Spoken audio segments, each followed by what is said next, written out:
Now let me jump to the passenger seat, or some of you call it the co-driver seat. How many of you know about the world of navigation in rally? In this year's event, I got a chance to talk to James Mwangi, who is a navigator for the Subaru Impreza GC8. Let's find out what navigation is all about. 30.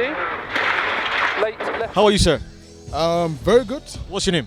I'm James Mwangi. James Mwangi. What car were you driving in this race? We were in a Subaru Impreza GC8 model. How did you guys fare in this year's event? I think we've done pretty well for a GC8, which is a pretty old car. I think we might have finished top 10. And I'm sure most people really don't understand what goes on behind the world of navigating. I believe you're like the second pair of eyes for the driver, literally. Navigation entails a lot of stuff.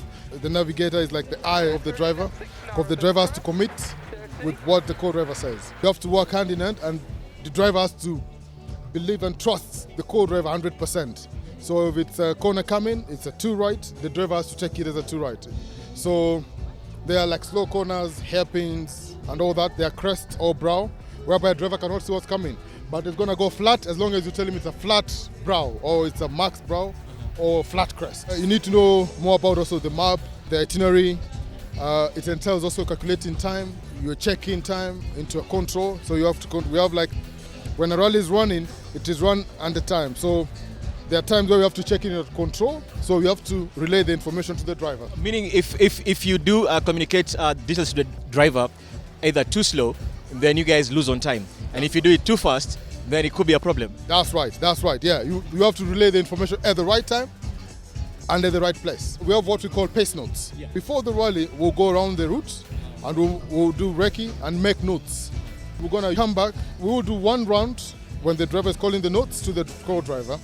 And then we'll do another pass. I call the note to the driver, and on the rally day, I'm gonna call the notes, and the driver gonna commit to it. So you have to be at par.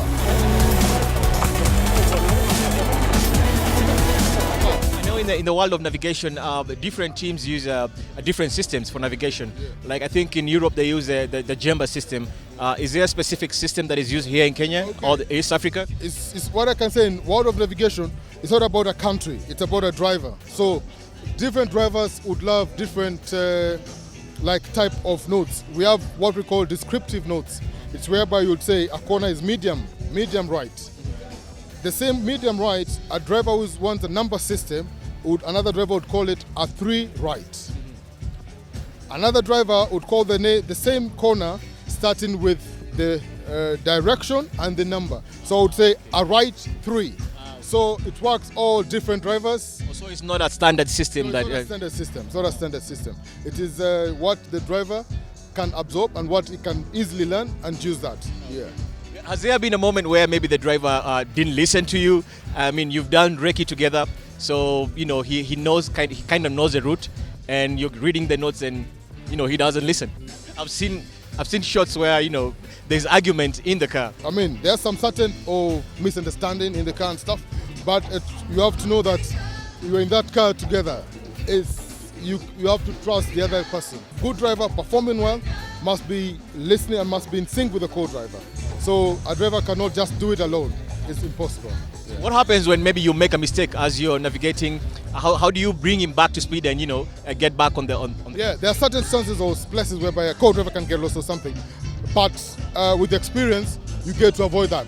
But when you're learning or coming into the co-driving world and all that, there are moments where you can't get lost and stuff. So you have to be able to have a way whereby you can pick your notes very quick and know where you are. How important is it for a navigator also to understand the technology under the bonnet, so that in case of anything, you're able to fix the car? That's right, yeah. Slowly, and as time goes, you have to learn basic mechanics, you learn about what to do if you get stopped or something. And sometimes you stop, the car switched off, you don't know what to do. You gotta call back your mechanic and they're gonna relay information.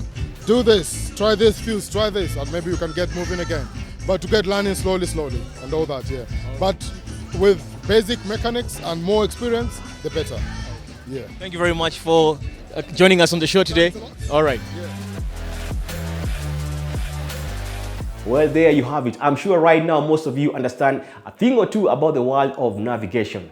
On the next part of the show, for all of you who are lovers of speed and thrill, I'm talking about the world of Formula One. We're going to be taking a look at the differences between the 2019 and the 2018 Mercedes Formula One car. There's so much that goes on into these cars, and I'm just excited to share this with you.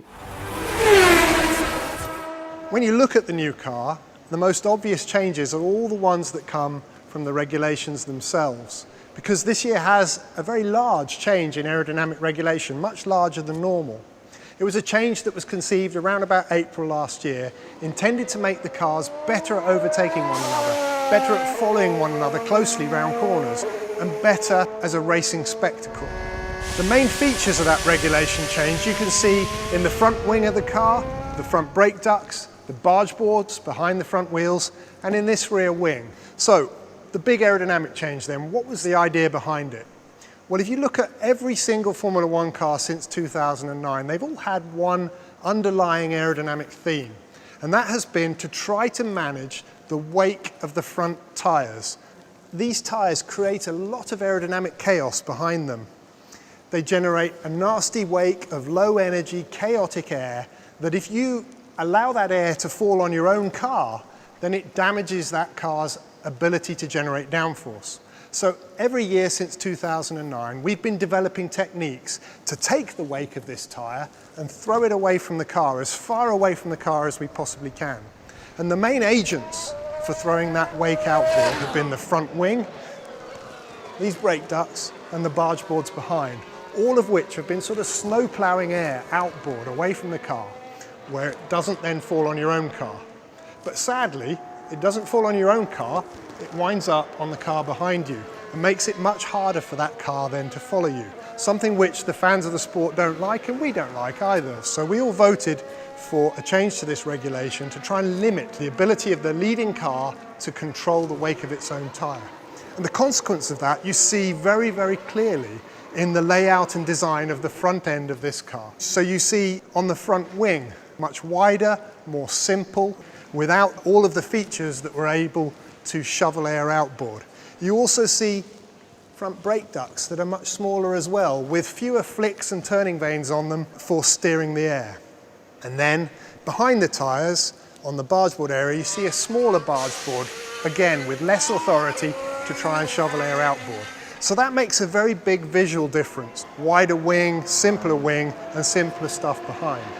And it's been our task over the last several months to try and take the impact of that regulation in our stride, to try and figure out what we're going to do to manage the performance of the car, because we still want not to have to eat this tyre wake. We still want to get that away from our car, but the regulations have been changed to reduce the tool set that we have to try and control it. So if you love Formula One and you're a fan of speed, you could always try your luck at the track in Abu Dhabi. You do have to part with some money though. We're going to pull into a small pit stop for service. We'll be right back after the break.